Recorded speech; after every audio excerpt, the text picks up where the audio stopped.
Hello and welcome back to another video, guys. Now it's going to be a bit of a different one today.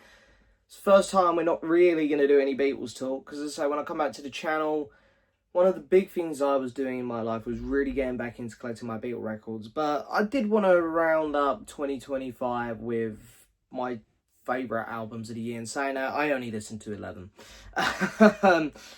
So yeah, I thought I'd just rank them here for you guys. The albums that I listened to last year. From worst to best. So we got 11. I'm going to call this video my top 10 though, because, you know, it's a bit of a better title than top 11. That's weird. So I thought, yeah, I would still come on and talk about them. So anyway, first up, we've got the album Who Believes in Angels. So this is by Elton John and Brandi Carlile. It has to go down in history as maybe one of the worst album covers as well. I don't know what it is about Elton John. I'm just really not a fan of what he's been doing lately. Very poppy, very out there. It's just not a bit of me. I kind of preferred it when he was doing his diving board stuff in like 2012 or something like that. I think the album came out. It was a little bit more serious in tone. And then he's done this, and it was like the Crazy Party album that came out 5 or 6 years ago. And I've just really not been a fan of them. It feels very cheap. Haven't been enjoying the style much, and yeah, it's just all a bit overproduced for me. And I think Elton I've not been a huge fan of his since after the 80s anyway, but yeah, really not for me, this one. Then we have one of our guys here. It's Ringo Starr, and this is the Look Up album. It's a bit low, this one, and it is because for me, the album could have done with a little bit more diversity. It all kind of flows at one sort of pace, but I actually quite enjoyed this one for Ringo. I don't want to come on here and crap on him too much, because I remember the last time Ringo brought an album out, which was when I was making videos here on the channel, I forget what it was called. What's My Name, I think? The one where he's standing on the cover of a blue star behind him. He's got the little John Lennon badge. I hated that one. I'm still really not a fan of that album. But I actually am a fan of this one, and I think the lead single from it was actually really good. I just think the album a little bit monotone. Yeah, and he's announced his follow-up to this one already, so I'm excited to see that one. Also, I'll stand by it. The back cover of this album should have been the front cover. Okay, this one's really upsetting. Tame Impala. I'm really like some of their stuff, or his stuff. It's really great. This album here for me was just so monotone, bland. Sort of the same thing that I said about Ringo, where from start to finish, I couldn't pick out a single standout track. The whole album kind of just goes like this.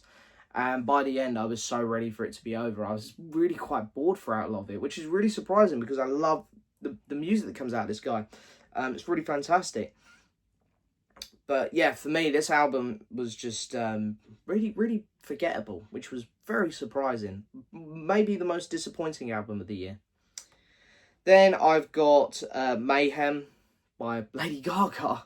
Yeah, I played her Joanne album, I think it was called, the country one she done, and since then I thought, because that was actually a really good album, I thought, you know what, since then I'm going to keep up to date with Gaga.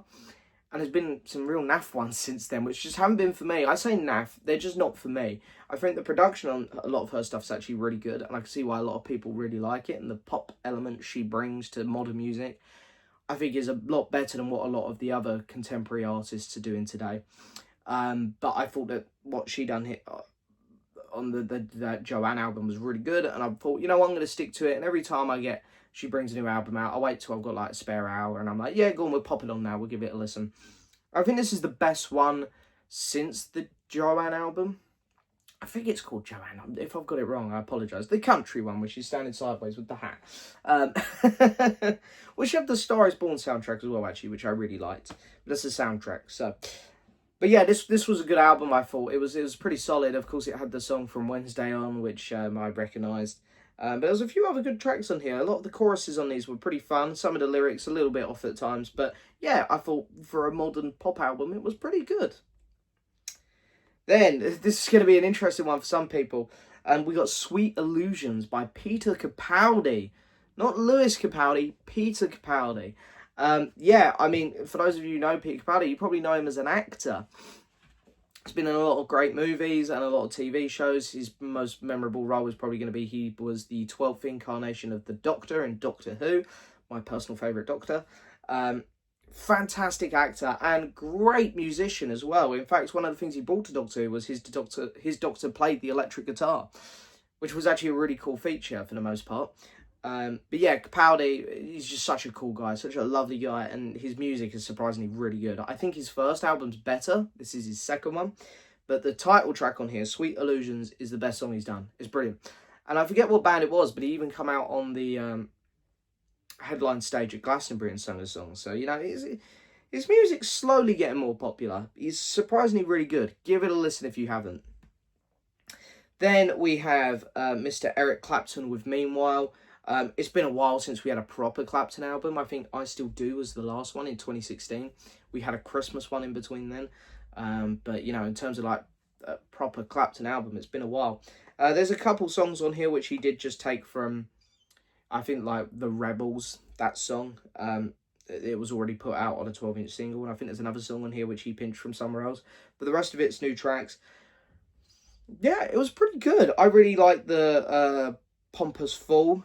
That was a really good opening track. But my favourite track on here is Sam Hall. He uses a lot of kind of old-fashioned strings. It almost sounds a bit medieval at times. Really cool. But yeah, this was a solid return for Clapton. I hope that he makes a few more albums. Because, yeah, they're always entertaining.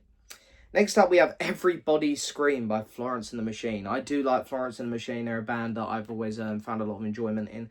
I think that her voice is just absolutely incredible. Yeah, they're never going to top their first album, I don't think. It's a bit like, as people know, I'm a big Keane fan. It's a bit like Keane. They're never going to top their first album. The Florence and the Machine and Keane are very similar, and they come out the woodworks with just their masterpiece straight away.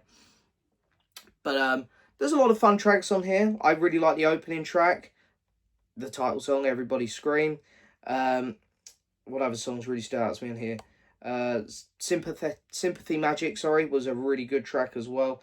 The Old Religion was another really good one. There's a lot of really good songs on here, actually. It's definitely an album I'd recommend to people. And next up, this is a really interesting one.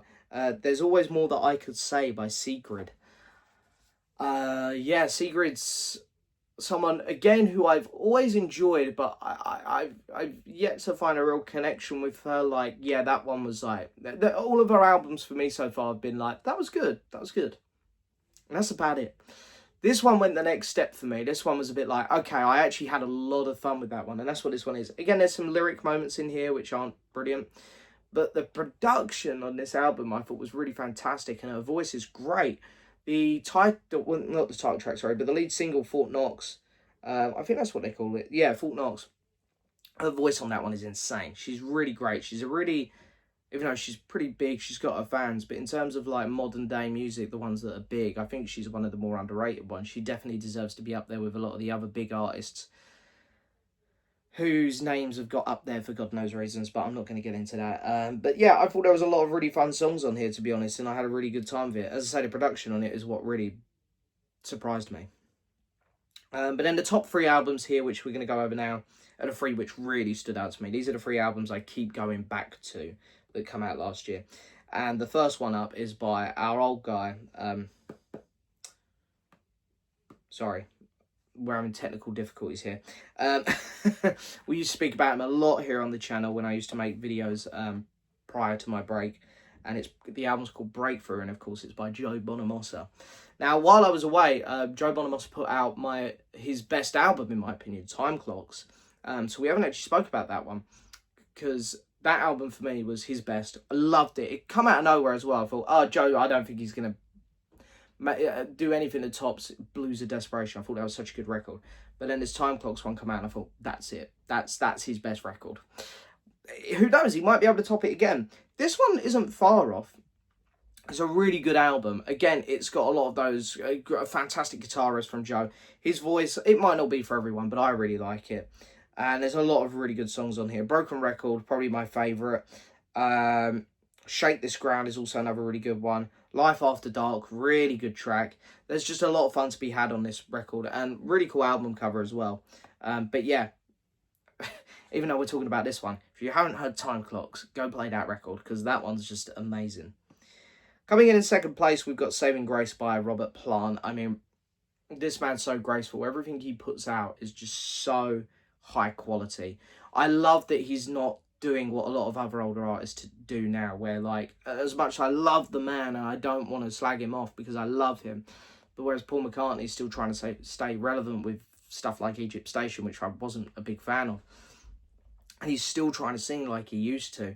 I love that Robert Plant's gracefully gone, I can't do that Led Zeppelin screaming anymore, guys, and he's toned it down and he's doing these really nice kind of folky kind of country vibe albums at times, and yeah, really nice. They're really soothing albums to listen to, just really easy going.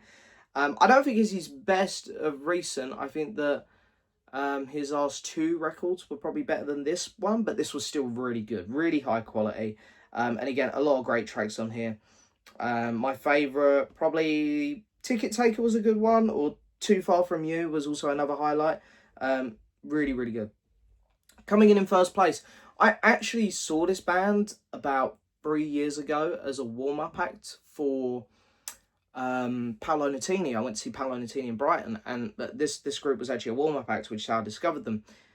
And I listened to a few of their songs, and I was like, they're pretty good. And their albums so far for me have always been pretty good. This one, yeah, this was really good. And it's from the prior, and it's, of course, The Last Dinner Party. The Last Dinner Party, they're getting pretty popular here in the UK. I'm sure overseas, maybe they're not as popular. Definitely go give their last album a listen. I thought it was fantastic. From track one all the way through. I couldn't give you a standout because I thought they were all really good. And the album has a great flow to it. The chemistry of the band's really fun. If you follow them on Instagram or anything, they all seem just like fun people, buzzing off each other. I just had a great time with this album. I thought it was so much fun. And yeah, for me, it was between that and Robert Plant. And I thought, you know what, I'm going to give it to them this year. Because I do think Robert Plant's, while it was really good, was a slight step back. But The Last Dinner Party, that album really caught me off guard at how much I enjoyed it. And I've played it 3 times now. It's really fun. But anyway, guys, there you go. There's my top 10, 11 albums of 2025. I know that I could always be listening to more. And I know you guys are going to give me so many suggestions in the comments below, which I'm really excited to dive into. I think being off the channel and stuff, the last few years I've sort of only really been listening to what I sort of thought I'd like. I haven't been going into a lot of other stuff, but which is something which I want to improve on more this year. Oh, pardon me, sorry. Which I'm very much really looking forward to doing. And there's a lot of albums coming out this year, which I'm excited for. Peter Gabriel has announced a new album. I'm buzzing. I'm absolutely buzzing for that. And there's a lot of others which I'm sure are going to come out, which I'm excited for. I like the Harry Styles solo stuff. He's got a new album coming out. Obviously, Ringo has got one coming out. I'll listen to it. And if I enjoy it as much as the last one, that's a win for Ringo, because I did enjoy the last one. It is rumoured that Paul McCartney's got another album coming out. And, you know, who else knows what's coming? So, yeah, I'm excited to see what we're going to get this year. But, guys, let me know below what ones you'd recommend to me, because I'm always open to listening to more music, and I know I need to, so let me know in the comments below. Anyway, guys, thank you so much for watching, as always. Don't forget to hit that subscribe button, like the video, leave a message, and all that jazz. And anyway, I'll see you next time for another video. Bye-bye.